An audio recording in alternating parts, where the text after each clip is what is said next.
आज हम करने जा रहे हैं मूल्यांकन के प्रश्न। पीछे की रीट में, सेकंड ग्रेड में और अन्य कई परीक्षाओं में जहां मूल्यांकन टॉपिक लगता है शिक्षण वीडियो में, तो वहाँ से मैंने मूल्यांकन के जितने भी प्रश्न मुझे मिले मैंने एक जगह इकट्ठा किए हैं और बाकी के प्रश्न हम आगे की वीडियो में करेंगे। आज हम मूल्यांकन के 11 प्रश्न देखेंगे। तो पहला प्रश्न है, सतत एवं व्यापक मूल्यांकन पर प्रभावी रूप से बल दिया गया है। तो ऑप्शन है राष्ट्रीय शिक्षा नीति 1986, ब है राधाकृष्ण आयोग, स है मुदालियर आयोग और द है इनमें से कोई नहीं। ये प्रश्न रीट में आया हुआ है। इसके बाद दूसरा प्रश्न है, सतत एवं व्यापक मूल्यांकन का उद्देश्य नहीं है। तो ऑप्शन है ए है मूल्यांकन नियमित एवं समग्र बनाना, ब है मूल्यांकन पर रटने की बजाय समझने पर बल देना, स है मूल्यांकन में निदान व उपचार को प्रोत्साहित करना और द है मूल्यांकन शिक्षक की भूमिका कम करता है। उसके बाद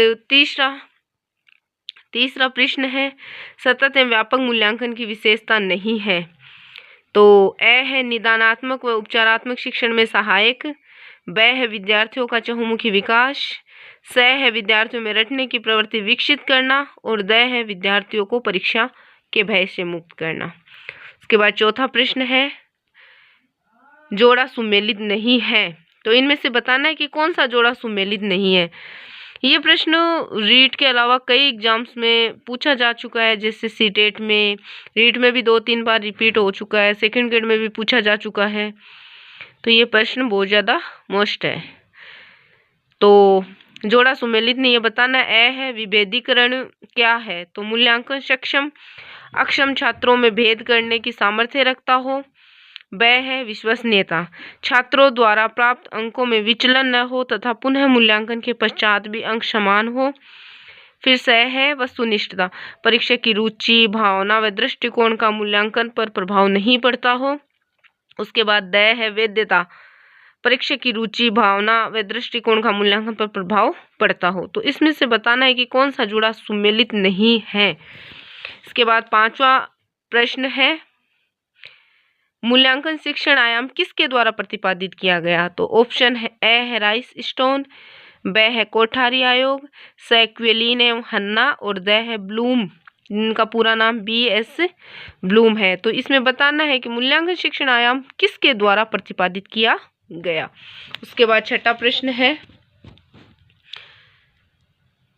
प्रश्न है, एक शिक्षक प्रश्न पत्र बनाने के बाद यह जांच करता है कि क्या प्रश्न परीक्षण के विशिष्ट उद्देश्यों की परीक्षा ले रहे हैं, यह मुख्य रूप से प्रश्न पत्र की बारे में चिंतित है।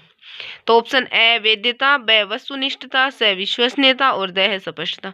तो एक शिक्षक प्रश्न पत्र बनाने बाद यह जांच करता है कि क्या प्रश्न परीक्षण के विशिष्ट उद्देश्यों की परीक्षा ले रहे हैं या नहीं। तो यह मुख्य रूप से प्रश्न पत्र की कौन सी विशेषता बता रहा है, इसके बारे में बताना है आपको। इसके बाद सातवां प्रश्न है, मूल्यांकन उपागम में प्राथमिकता दी जाती है।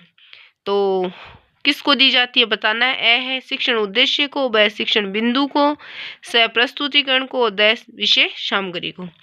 फिर आठवां प्रश्न है, मूल्यांकन की प्रविधि है। तो इनमें से बताना है कि कौन से मूल्यांकन की प्रविधि है। तो प्रश्नावली, मत सूची, साक्षात्कार, उपयुक्त सभी।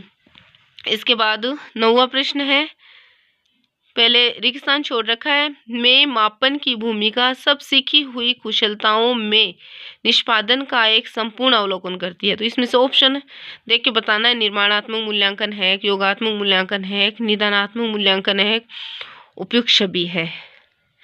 कि कौन सा मूल्यांकन है जो मापन की भूमिका में सब सीखी हुई कुशलताओं में निष्पादन का एक संपूर्ण अवलोकन देता है।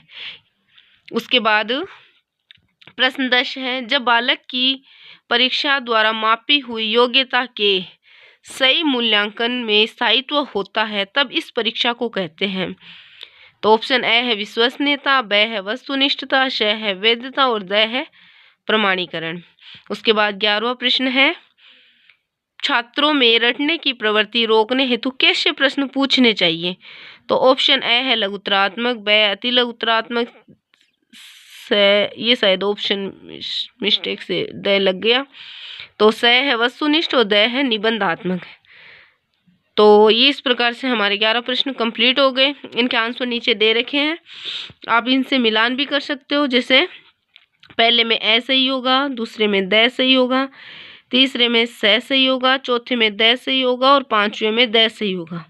उसके बाद छठे में ए, सातवें में ए, आठवें में द, नौवें में ब, 10वें में ए और 11वें में द। तो आप मूल्यांकन के 10 नहीं 11 प्रश्न आज हमने सॉल्व किए। आगे के प्रश्न पेपरों में से मैं ढूंढ के उनको एक जगह इकट्ठा करूंगी, तो आप देख लेना, अपना खुद भी मूल्यांकन करना कि आपके इन मूल्यांकन की 11 प्रश्नों में से कितने प्रश्न सही हो रहे हैं।